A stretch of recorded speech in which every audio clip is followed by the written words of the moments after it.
नमस्कार. आज आपण आलेलो आहे लळिंग हा किल्ला पाहण्यासाठी. तालुका जिल्हा धुळे येथे हा किल्ला येतो. किल्ला चढण्यास अर्धा तास पुरेसे आहे. किल्ल्यावर फिरण्यासारखे खूप सगळे अवशेष आहेत. पाण्याची टाकी आहेत, चोर दरवाजा आहे, मुख्य दरवाजा आहे व तटबंदीसुद्धा आहे. मंदिर आहे आणि एक कोठारसुद्धा आहे. या ठिकाणी गाडी लावली आपली आणि गडदरी आपण चालू करत आहे. पाहू शकतो या ठिकाणी आल्यानंतर लळिंग किल्ल्याची पूर्णतः माहिती या ठिकाणी देण्यात आली आहे. ही माहिती आणि या ठिकाणी नवीन पायऱ्या अशा पूर्णतः वरपर्यंत बनवलेल्या आहेत आणि अशी या ठिकाणी माहिती देण्यात आली आहे. सर्व किल्ला आज आपण एक्सप्लोअर करणार आहे. किल्ले लळिंग, तालुका जिल्हा धुळे. लळिंग हा किल्ला यादवकालीन आहे. हिंदू राजाने हा किल्ला स्थापन केला. त्यानंतर 13व्या शतकात फारुकी राजाने डागडुगी केली व नंतर 1752मध्ये लळिंग मराठा साम्राज्यात आल्यावर श्रीमंत राजश्री मल्हारराव होळकर यांनी किल्ल्याची डागडुगी करून किल्ल्याचे नवीन बांधकाम करून घेतले. त्यानंतर मराठा साम्राज्यात सुभेदार राजश्री मल्हारराव होळकर यांच्या अधिपत्याखाली लळिंगचा कारभार चालत असे. धुळ्यापासून 8 किलोमीटर लांब हा किल्ला आहे. 1752मध्ये श्रीमंत सुभेदार मल्हारराव होळकर व मराठी सैन्याने भालकीच्या युद्धात निजामाचा पराभव केल्यानंतर हा किल्ला होळकर साम्राज्याच्या अंतर्गत आला. त्यामुळे मराठी साम्राज्यात श्रीमंत सुभेदार मल्हारराव होळकर यांच्या अधिपत्याखाली लळिंगचा कारभार चालत असे. होळकर साम्राज्याच्या अंतर्गत मराठी सत्तेचा अंत होईपर्यंत म्हणजेच इसवी सन 1818पर्यंत हा किल्ला होता. नंतर लळिंग इंग्रजांच्या ताब्यात गेला व संपत्तीच्या प्राप्तीसाठी त्यांनी किल्ल्याची नासधूस केली. लळिंग हे गाव धुळ्यापासून जाणाऱ्या मुंबई आग्रा राष्ट्रीय महामार्ग क्रमांक 3 वर वसले आहे. त्याचे धुळ्यापासून अंतर 8 किलोमीटर, जळगावपासून 100 किलोमीटर, मालेगावपासून 40 किलोमीटर व नाशिकपासून 146 किलोमीटर अंतर आहे. लळिंग गावामध्ये काळ्या पाषाणात बांधलेले महादेवाचे एक छोटे मंदिर आहे व त्यामागे एक पाण्याची टाकी आहे. या टाकीच्या खालूनच किल्ल्याकडे जाणारी वाट होती. स्थानिकांची व विशेषतः मेंढपाळांची येथे नियमित ये जा असल्याने गडावर जाणारी वाट ही मळलेली आहे. थोडे अंतर चालून गेल्यावर किल्ल्याच्या पायऱ्यांचे भग्न अवशेष दिसून येतात. पावसाच्या पाण्याच्या रेट्याने ते अस्ताव्यस्त पडलेले असावेत असे लक्षात येते. साधारणतः अर्ध्या तासाच्या चढाईनंतर दगडात बनवलेल्या काही पायऱ्या लागतात. त्या चढून गेले की समोरच एक थडगे व शेवाळलेले पाण्याची टाकी दिसते. येथून डाव्या व उजव्या अशा दोन्ही बाजूने जाण्यासाठी रस्ते आहेत. डाव्या बाजूचा रस्ता हा फसवा आहे. तो पडझडीमुळे चुकीचा मार्ग दर्शवतो. हा रस्ता तटबंदीच्या बाहेरच्या बाजूने जातो. उजव्या बाजूचा रस्ता खालच्या तटबंदीकडून थेट मुख्य महादरवाजाकडे जातो. याच वाटेमध्ये 4-5 कातळात कोरलेली दालने दिसून येतात. पाणी साठवण्यासाठी व राहण्यासाठी या गुहांचा वापर होत असावा. सध्या ती पूर्णपणे कोरडी पडली आहेत, मात्र पावसाळी मोसमात त्यात बऱ्यापैकी पाणी भरले जात असावे. ही टाकी सदृश्य गुफा मागे पडल्यावर आपण चालत या किल्ल्याच्या मुख्य दरवाजापाशी येऊन पोहोचतो. या गडाचे सध्या रिनोव्हेशनचे काम चालू आहे. त्याच्यामुळे भव्य अशी कमान स्थापन केली आहे. तसेच सर्व बाजूला तटबंदी ही सुंदर अशी करण्यात आली आहे. अंतर्गत भागामध्ये सुद्धा गडाचे व्यवस्थित असे काम केले आहे. दरवाजाच्या उजव्या बाजूला एक व्याघ्रशिल्प कोरलेले दिसते. येथून वर गेल्यावर उजव्या बाजूला गडाची तटबंदी दिसून येते. आपण गडाच्या माथ्यावर पोहोचलो असतो. गड पायथ्यापासून चढताना सतत एक सज्जाची कमानयुक्त भिंत दिसत राहते. ही भिंत याच ठिकाणी दृष्टीस पडते. विटांचा व चुन्याचा वापर करून ती उभी केलेली आहे. समोरच नव्याने ध्वजस्तंभ उभारलेला आहे. त्याच्या पलीकडून मुंबई आग्रा राष्ट्रीय महामार्ग व धुळे शहराचे दर्शन होते. वातावरण स्वच्छ असेल तर सोनगिरीचा किल्लाही आपणाला पाहता येतो, जो धुळ्यापासून साधारण 20 किलोमीटर लांब आहे व त्याच्या पुढे एक 40 किलोमीटर गेल्यानंतर आपणाला थाळनेरचा किल्ला पाहायला भेटतो व तसेच भामेरचा किल्ला पाहायला भेटतो. रायकोट असे एकूण 5 महत्त्वपूर्ण किल्ले आपल्या धुळे जिल्ह्यात आहेत व एक अपरिचित असा रामगड हाही किल्ला आहे. तटबंदी पाहून पुन्हा प्रवेशद्वारापाशी आल्यावर डाव्या बाजूच्या वाटेने किल्ल्याच्या दुसऱ्या भागाकडे जाता येते. रस्त्यात कातळात तयार केलेली पाण्याची टाकी आहेत. उन्हाळ्याच्या बऱ्याच काळापर्यंत पाणी साठलेले असते, परंतु हे पाणी मात्र पिण्यायोग्य नाही. पुढच्या भागात व किल्ल्याच्या मुख्य पठारावर आणखी काही पाण्याची टाकी कातळात तयार केलेली दिसतात. पठारावर मध्येच काहीसा उंचवटा आहे. काही ठिकाणी राहत्या घरांचे पडीक अवशेष नजरेस पडतात व या पठाराच्या चौबाजूंनी तटबंदी बांधलेली आहे. मध्य टेकाडाच्या पोटात काही गुहा खोदलेल्या आहेत. अशा गुहांची संख्या मात्र या किल्ल्यावर बरीच दिसून येते. समोरच एक दारू कोठार आहे. त्याच्या मागच्या बाजूला पाण्याचा मोठा खंदक व 3-4 पाण्याची टाकी आहेत. समोरच दुर्गा मातेचे एक मंदिर आहे. लळिंगच्या किल्ल्यावर कधी राहण्याची वेळ आली तर या मंदिराचा वापर करता येतो. येथे केवळ 2च माणसं राहू शकतात. समोरील पाण्याच्या टाक्यांना लागून एक कुंड आहे. त्यातही पाणी साठलेले असते. किल्ल्यावर येणारी मेंढपाळ जनावरांना पाणी पाजण्यासाठी या कुंडांचा वापर करत असतात. मंदिराच्या मागील बाजूस काही कोरलेल्या गुहा दिसून येतात. या गुहांनी बरीच मोठी जागा व्यापलेली आहे. एका गुहेपाशी एक भुयार आहे. हे भुयार थेट गुप्त दरवाजापाशी येऊन मिळते.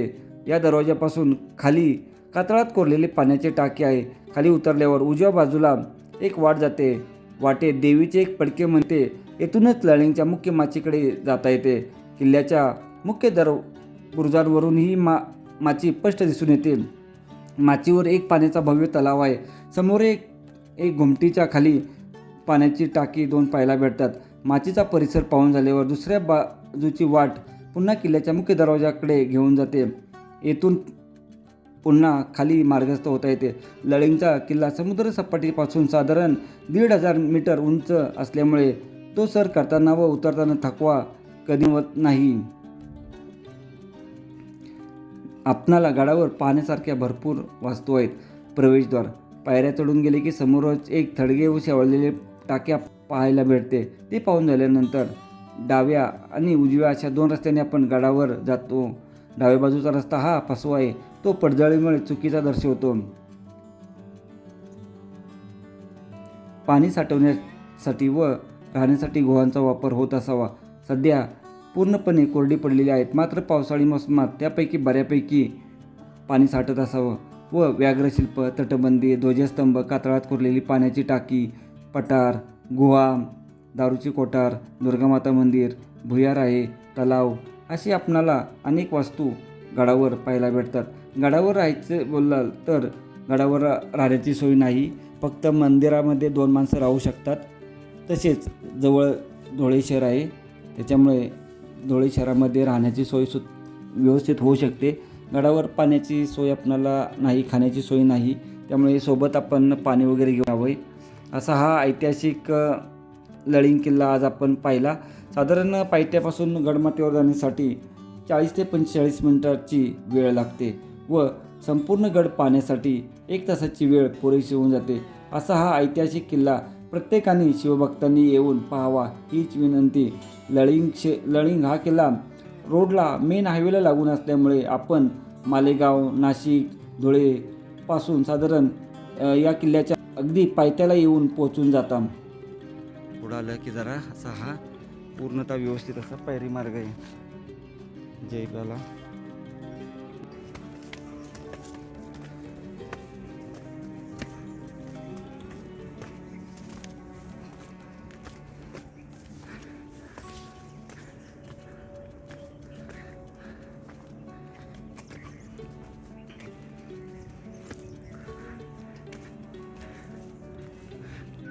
पूर्णतः व्यवस्थित तटबंदी आणि इथे एक लेणी आहे, गुहा लेणी आणि तटबंदी दिसायला सुरुवात झाली.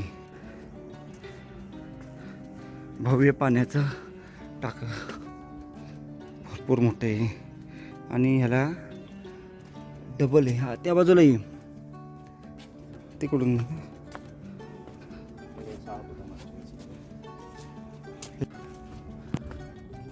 त्या पाण्याचं तोंड इथे हे बघा अशी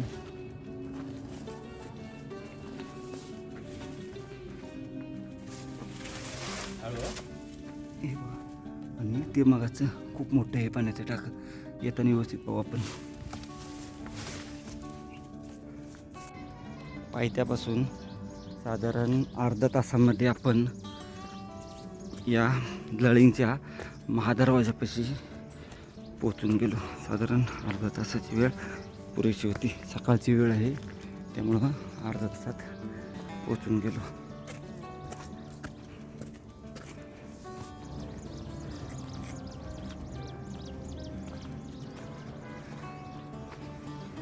पूर्णतः तटबंदी बांधली.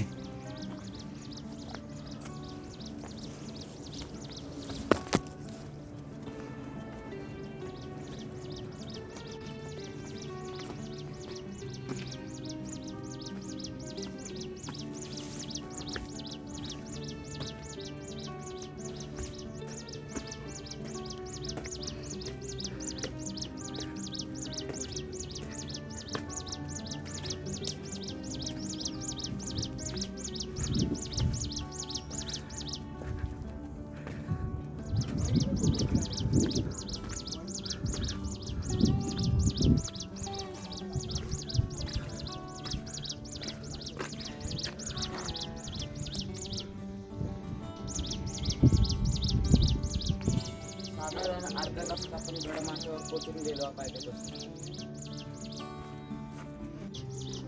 आपण गडमाथ्यावर प्रवेश केल्यानंतर लगेच आपणाला या बाजूला या ठिकाणी पहारेकऱ्यांच्या देवड्या किंवा रूम्स असावेत पाहू शकतो. आणि आपण आता गडमाथा फिरण्यास सुरुवात करू. साधारण संपूर्ण किल्ला पाहण्यासाठी अर्धा तासाची वेळ पुरेशी होऊन जाते.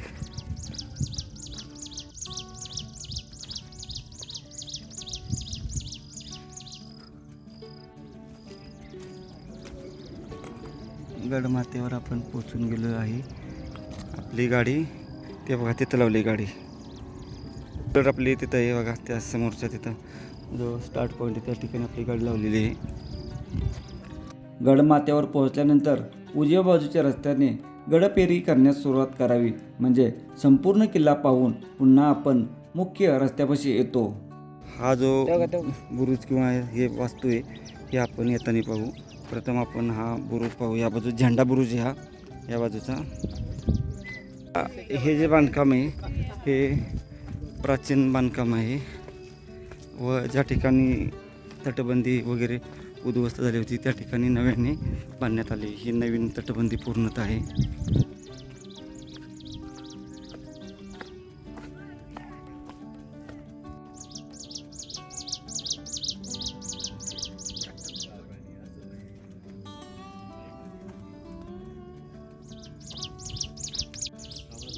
वाड्यांचे अवशेष इथे नवीन थोडं रेस्टोरेशन चालू आहे कामाचं.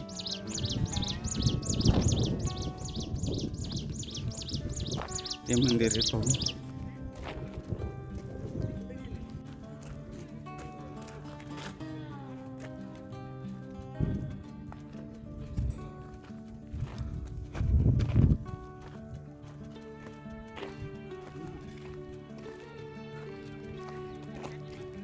मंदिरात जाऊन दर्शन घेऊ.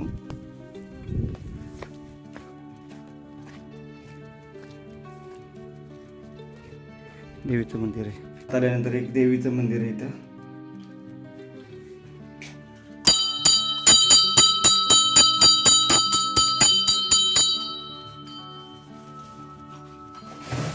गडमाथ्यावर आल्यानंतर उजव्या हाताने सुरुवात केल्यानंतर आपणाला या ठिकाणी हे वाड्यांचे अवशेष आणि हे देवीचं मंदिर पाहायला भेटतं.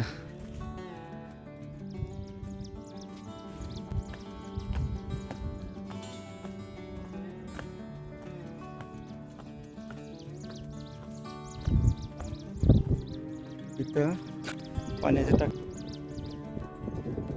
बाजूस पाहिलं तर तिथं आपणाला वाड्यांचे अवशेष पाहायला भेटत आहेत. आपण त्या ठिकाणी जाऊ. आणि गडाच्या पाठीमागच्या बाजूने जर पाहिलं ही अशी पाण्याची लाईन रस्ता होत आहे. हा पूर्णतः पाण्याचं टाक आहे.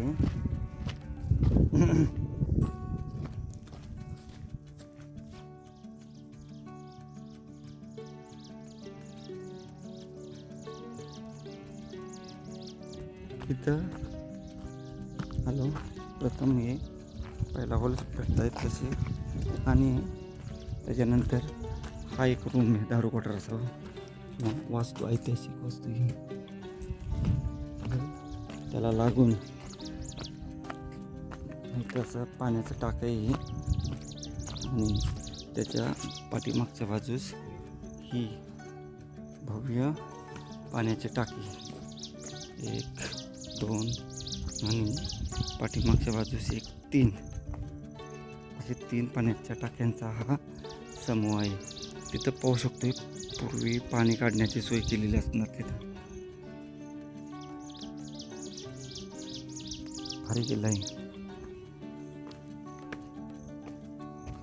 आपण हा पाण्याच्या टाक्यांचा समूह व बाकीचे मंदिर, भवानी मातेचं मंदिर ते पाहून हा जो एक चोर दरवाजा आहे तो पाहण्यासाठीचा होता. आणि ह्या चोर दरवाजातून खाली उतरून गेल्यानंतर मग आजची जी वास्तू आहे ती पाहायला भेटते.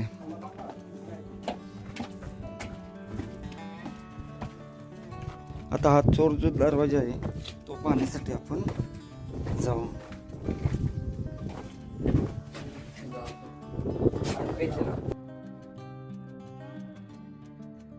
हा इथं चोर दरवाजा आहे. चोर दरवाजातून आपण आता खाली आलो आणि खाली आल्यानंतर या अशा पायरी मार्गाने पाठीमागच्या बाजूस ज्या वास्तू आहेत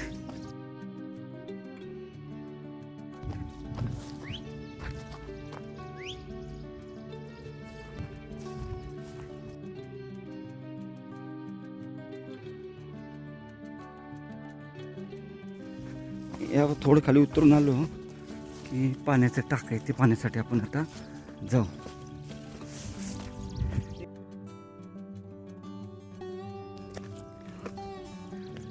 चोर दरवाजातून खाली आल्यानंतर आपणाला इथं एक पाण्याचं टाक आहे. पाण्याचं टाक पाहायला भेटतं.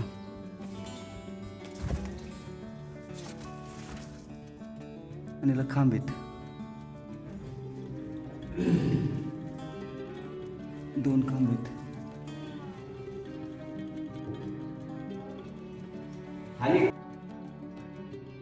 दरवाजातून खाली आलो आपण. याच्या मागच्या साईडला लळिंगेश्वर महादेव मंदिर आहे ते पाहायला चाललोय.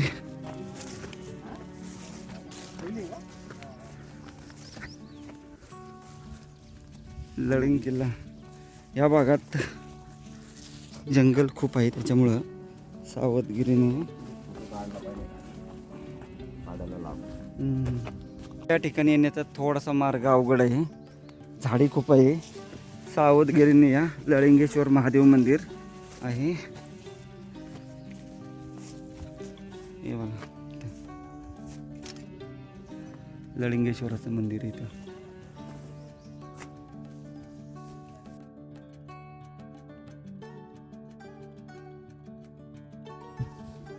लळिंगेश्वर महादेवाचं मंदिर आहे.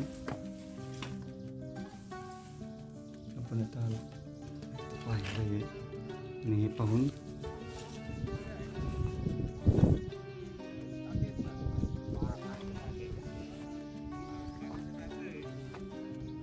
हा चोर दरवाजा आहे आणि चोर दरवाजातून खाली आल्यानंतर एक पाण्याचं टाकं आणि लळिंगेश्वर महादेवाचं मंदिर आहे. अवघड आहे.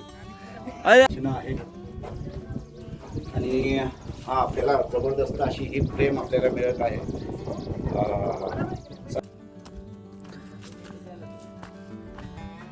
खूप मोठा पाण्याचा टाक्यांचा समूह इथं आहे.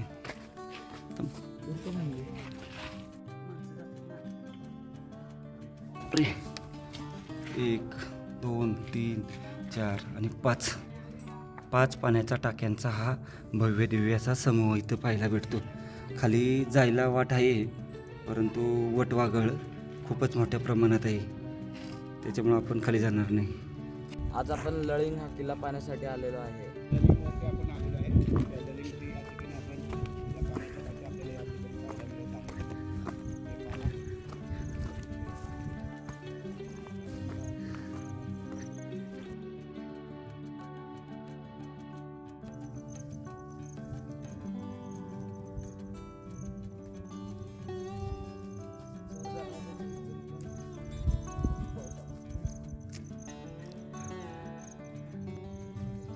पाण्याच्या टाक्यांचा समूह आहे हा.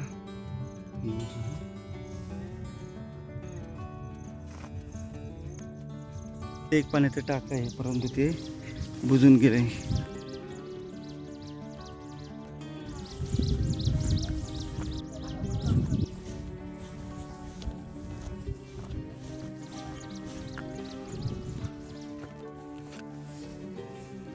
पूर्ण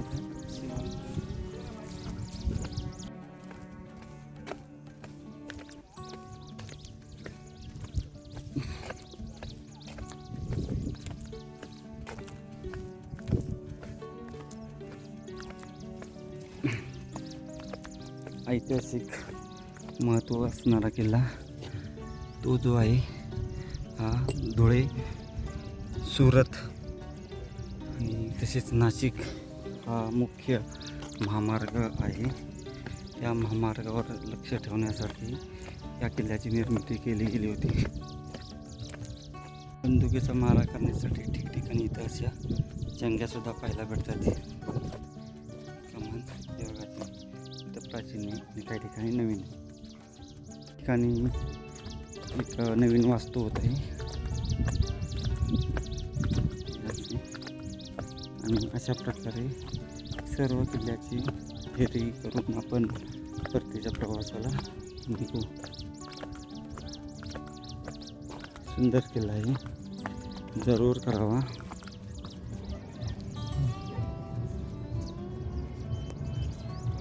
त्या 2 पाण्याच्या टाक्यांचा समोर राहिला होता आपला पाण्याचा, तोही पाहून झाला.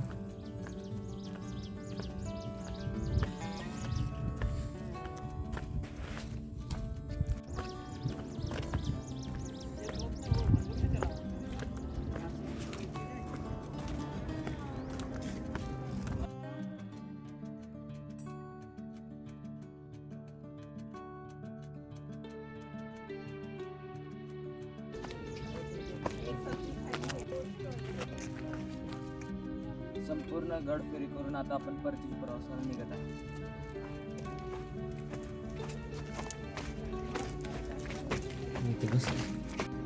महादरवाजाच्या बाजून आपण आता जाता येते. जी खालच्या साईडला पाण्याचं टाक आहे ना मोठं, ते पाण्यासाठी निघालो आहे. ते बघा खाली तिकडं.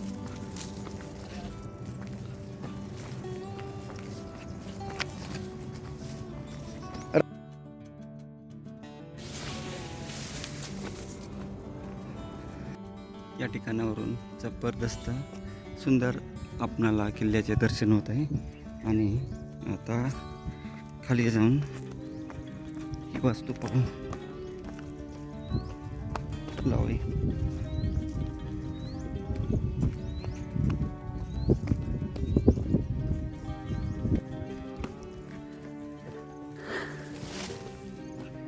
पाणी येणे जाण्यासाठी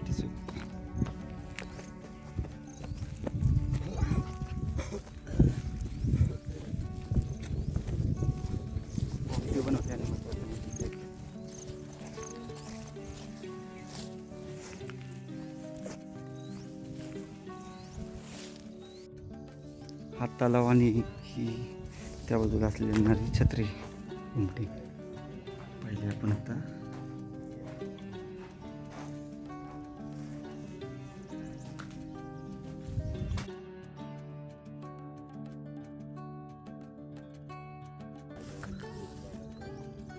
इथं असं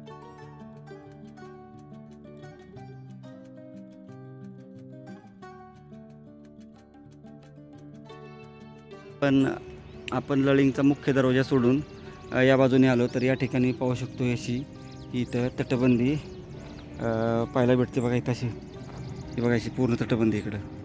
साधारण आम्हाला जाऊन येऊन 1.5 तासाची वेळ पुरेशी झाली.